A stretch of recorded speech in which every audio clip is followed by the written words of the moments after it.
Centre say there is no agreement to move the site. A spokesman for the landowner, Soho Properties, has also said the centre is not being moved. Well, in the past hour, the pastor made this statement outside his church in Gainesville, Florida. In the past, we did have one idea. This idea we put out in prayer to God, that if He would want us to call this off, if we have accomplished our goal, then our thought was the American people do not, as a whole, want the mosque at the ground zero location.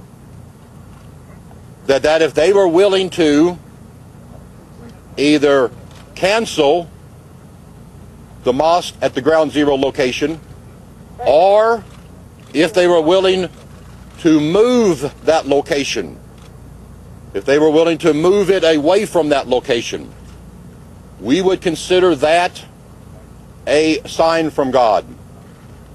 We have, or he has, been in contact with the Imam in New York City.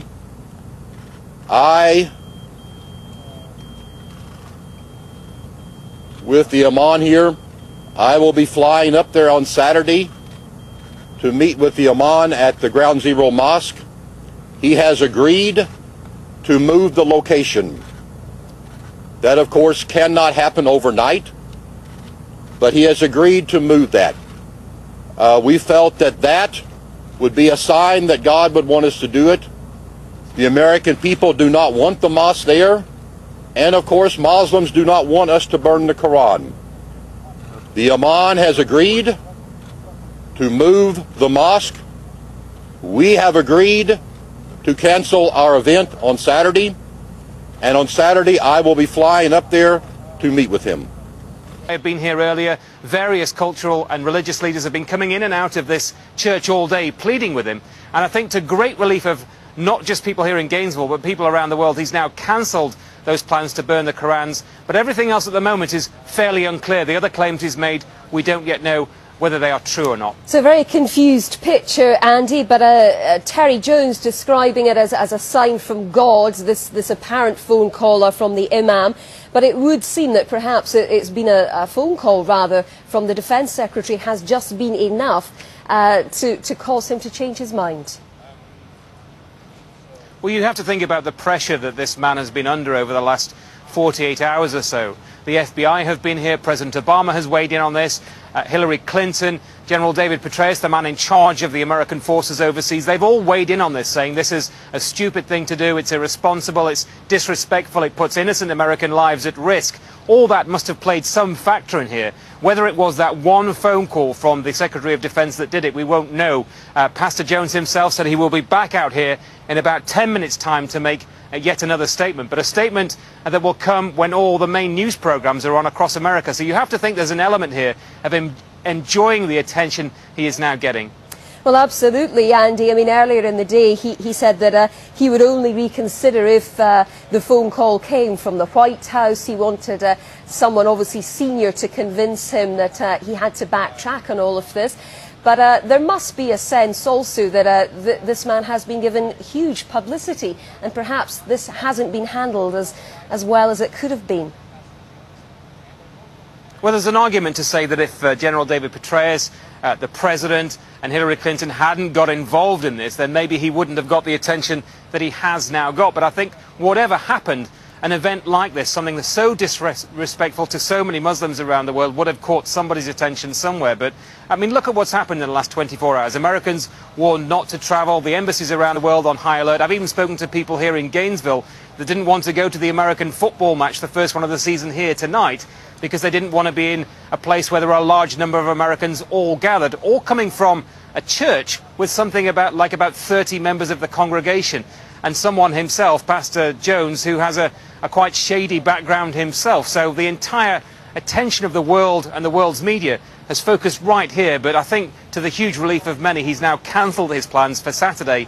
But he says he will now go to New York and meet with that imam from the Islamic Cultural Centre there.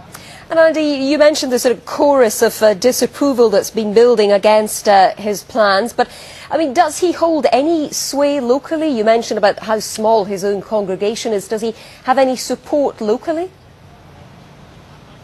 Well, from the moment I landed here in Gainesville 4 or 5 hours ago, even people at the airport were talking to me about this. Everybody in this town is talking about this. I think if this man is not a social pariah now, he certainly will be no matter what he would have done. People simply didn't want Gainesville to get on the map because of a situation like this. No matter how people feel, I think, about the Islamic Cultural Centre in New York, they certainly see an act of burning the Holy Qu'ran as a disrespectful act that ultimately puts American lives at risk.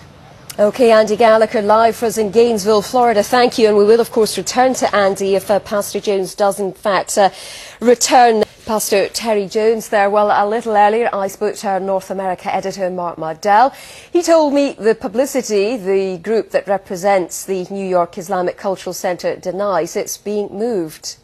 Well, certainly the group that we've been dealing with that are representing the plan for the Islamic Centre are very clear. They've sent to the BBC. We contacted them immediately after that news conference, and within minutes they sent us a statement that I've got in front of me that says the Muslim Community Centre, called Park 51 in Lower Manhattan, is not being moved. Now, this group both represents the property developers, Soho, and, as I understand it, represents the imam who's in charge of the project. Certainly in our dealings with trying to get an interview with him, that we've been dealing with this PR company. So that looks, on the surface at least, pretty categoric. I don't know who the pastor has been talking to, but certainly the group that we've been dealing with that represent this plan for an Islamic Centre say we are not moving. And of course, I suppose that doesn't mean they might not change their minds. If that is the case then, Mark, if we are able to firm this up, why has Terry Jones come out and made this statement? Is it all about him trying to get out of a rather tight spot?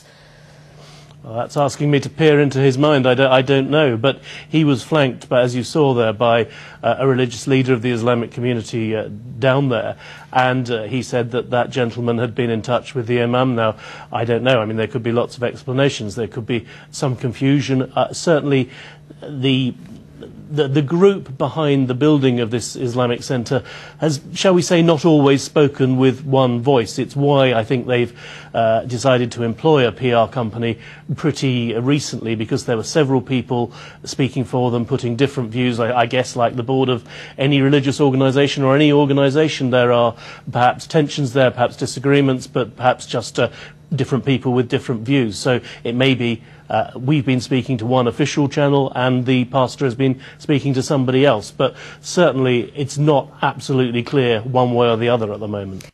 Mark